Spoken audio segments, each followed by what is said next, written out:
The QB is easily the most important position. Know the backup. Peter.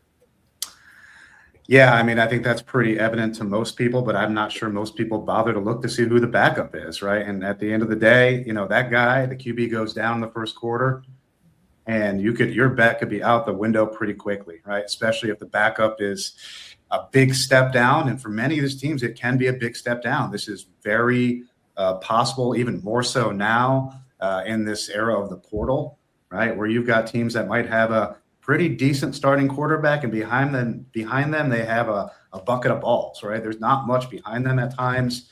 And so that drop off can be rather significant.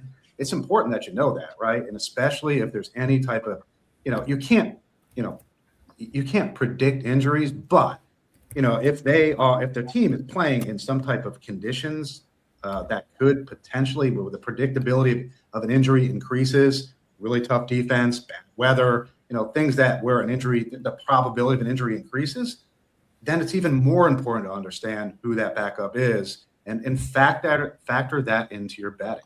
But it is really important because obviously we know quarterbacks are extremely important. And without them, without your starter, it can be pretty catastrophic, especially for certain teams that really rely on their quarterbacks. If you just step back and look at some of the teams, across college football, some of these teams are heavily reliant on their starting quarterback. Like that is their team, right? If you're going to bet on that team, you really need to keep that in mind because you are betting on that quarterback as well, not just that team. So keep that in mind. Know who the backup is. Always factor that into your